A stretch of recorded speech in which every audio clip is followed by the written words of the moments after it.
Yes. So what is done in here? What demerit I was talking about? I was talking about that speech is neglected in the translation method.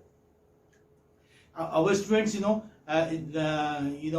they started studying English. They started studying the foreign language right from 6th standard. This is what? Is it not? Yes. Come on, tell me. Yes, Monica. When did you start learning English? You started learning English from 6th standard onward. It is in the 6th standard that English is introduced in our schools, in vernacular schools, or say in the state board schools, or say in Hindi medium schools. So from 6th to 12th you studied English there in your school, and for 3 years you learned at the undergraduate level, and now you are in the MA final year. So this is, say, I must say this is your 5th year there in this college. This is your 5th year in this department. So you have been, studying English, say, for almost 6 plus 5, 11 years.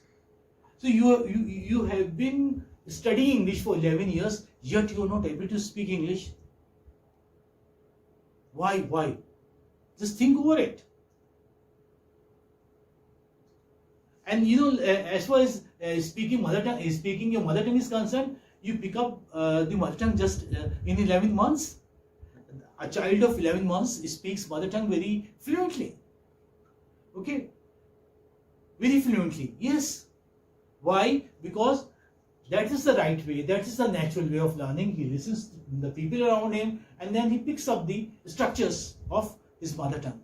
The same you should do.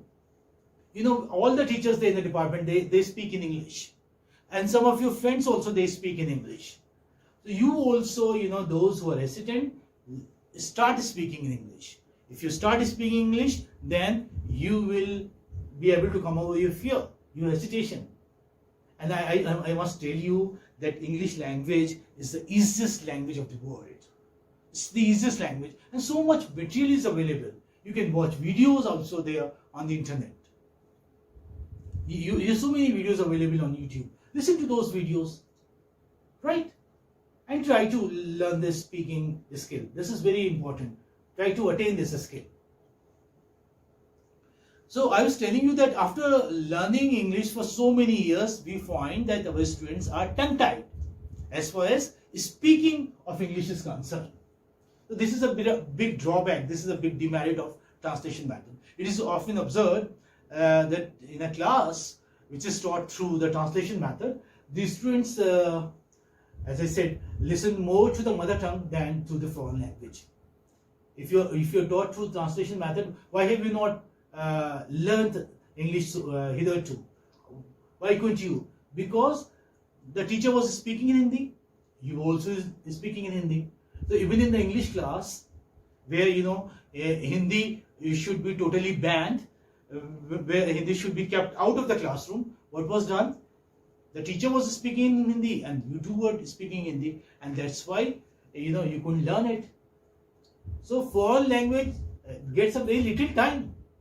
It's a foreign language class, it is an English class, yet very little time is spared to use English words and English sentences.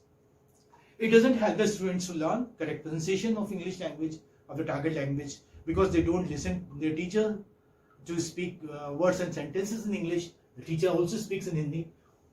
The pronunciation is very faulty, very weird. So you learn right pronunciation only when your teacher speaks.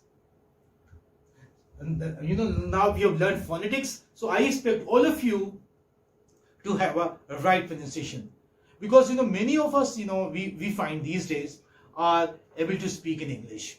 Okay, some of you can even speak fluently, but the pronunciation is very faulty. Pronunciation has to be good. If your pronunciation is good, you gain confidence, and others are also attracted towards you. So what I'm trying to say here, language learning, is a habit formation process. What is it? It's a habit formation process. The students fall to form the habit of speaking the foreign language fluently because they do not form habit. They do not have the habit of speaking English. they do not have the habit. They have the habit of speaking Hindi. They listen to Hindi everywhere. They listen to Hindi there. They're in their homes, okay? At their homes, or say in the market, or even in the classroom, they are speaking Hindi. While you're talking amongst yourself, which language are you using? You all using Hindi. That's not done. Since you are doing PG in English, you are expected to speak only in English. Not only as long as you are there in the Department of English. Even outside, if you happen to meet somebody from the Department of English, you ought to speak in Hindi. Okay? So you have to form the habit of speaking. Form the habit of speaking in English. Okay? So, yes. What would I say? Like I was telling you about the S plus B plus O. What is it? It's a pattern. This method, the translation method, does not provide any pattern practice. It does not provide any pattern practice. A person has learned a language only when he's made its patterns as habits. Once you make the patterns of English language as your habit, then that means you have learned the language. Like transitive and intransitive pattern. You already learned in MA previous. We had this transitive and intransitive. What is transitive? Yes, remember? Transitive, yes, sentences which have an object are called as transitive, and sentences which do not have an object. What are they called? Intransitive. Intransitive. If you have just S plus V plus C or S plus V plus A, then it is called as intransitive because there is no object. And if you have an object S plus V plus O, then you call it transitive. And how do you check whether it is an object or not? You make a passive voice of it. If you have an object, you can make a passive voice. If there is no object, you cannot make a passive voice. So what I'm trying to say, if you know these patterns S plus V, or S plus V plus O, S plus V plus A, S plus V plus C, S plus V plus IO plus DO, S plus V plus O plus C plus A, all the elements here, all the elements of a sentence. If you know these patterns, then you know the language. The translation method does not provide any practice to students to learn these patterns as habits. It is this lack of practice on the part of the students which is responsible for the failure of this method. Okay? This method is not considered to be a successful method. This method is considered to be a failure. Okay? Why? Because students do not become fluent in the foreign language. That is why it is considered to be a failure. I just gave the example. You learned English language for almost 11 years, yet you are not able to speak it. So what would I call it? I would call it a failure. This is how it has been described by linguists. They call it a failure. They call it wasteful. They call it wasteful. Why do they call it wasteful? Because for so many years, for so many days, for thousands of hours, you have studied this, yet you are not able to speak. So it's wasteful.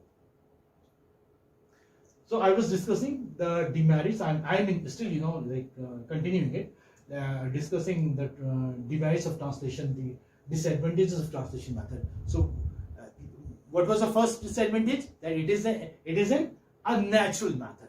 What is it? It is an unnatural method, or it does not give you pattern practice, or you may say speech is neglected. Speech is